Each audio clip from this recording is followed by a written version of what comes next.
بسم اللہ الرحمن الرحیم۔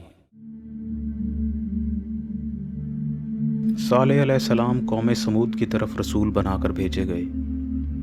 قوم عاد کی سرکشی اور عذاب کے بعد اللہ تعالیٰ نے قوم سمود کو زمین پر خلیفہ بنایا تھا۔ قوم سمود مقام حجر میں آباد تھی۔ حجر کی بستی اس راستے پر واقع تھی جو راستہ مدینہ سے تبوک کو جاتا ہے۔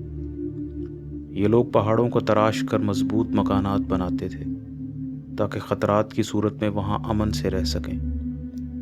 یہ لوگ باغات اور چشموں کے مالک تھے۔ ان کے کھیت سرسبز و شاداب تھے اور ان کے درخت پھلوں سے لدے ہوئے تھے۔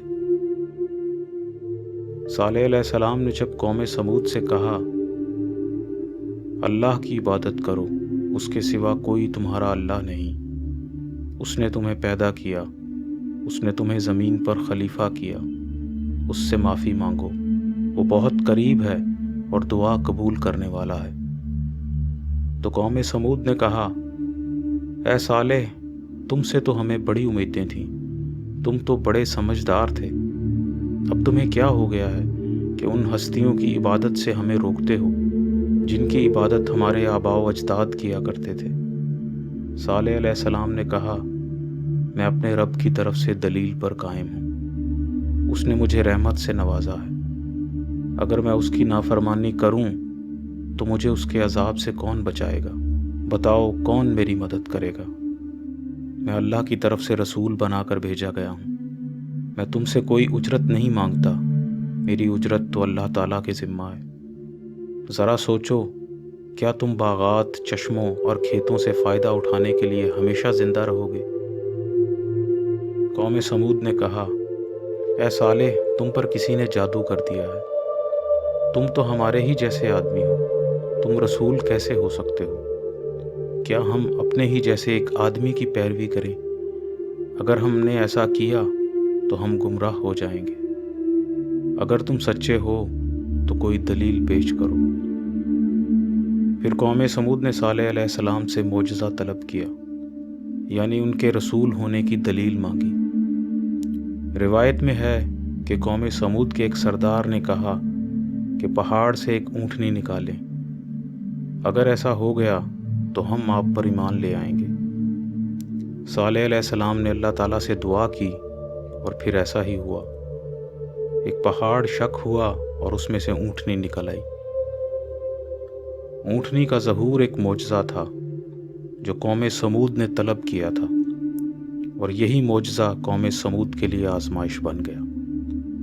صالح علیہ السلام نے اپنی قوم کو آگاہ کیا کہ یہ اللہ کی اونٹنی ہے جو اللہ تعالیٰ کی ایک کھلی نشانی ہے۔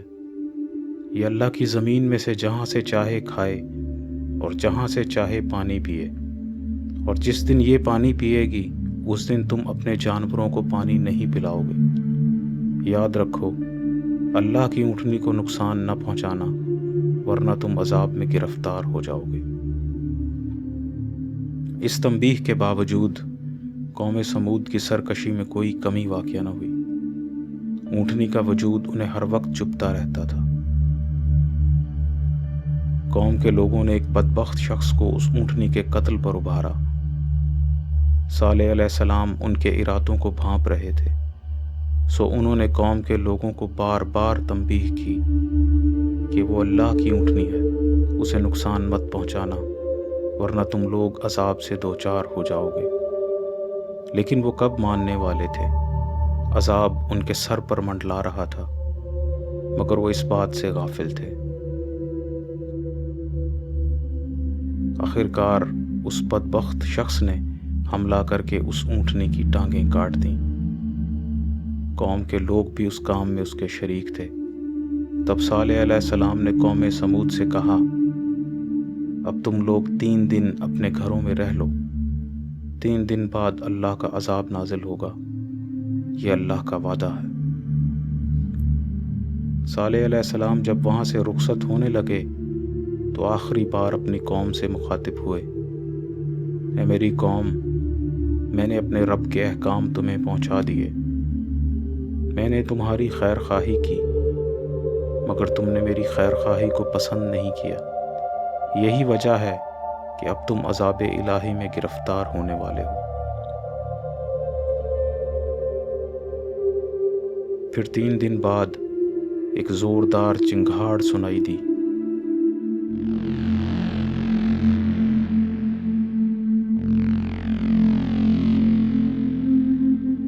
یہ چنگھاڑ سنتے ہی وہ کھڑے نہ رہ سکے، جو جہاں تھا وہیں گر گیا اور ہلاک ہو گیا۔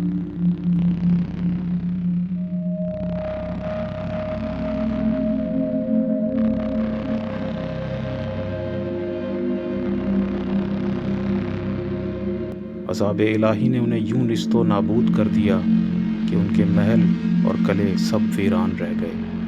ایسا معلوم ہوتا تھا کہ وہ کبھی یہاں رہتے ہی نہ تھے۔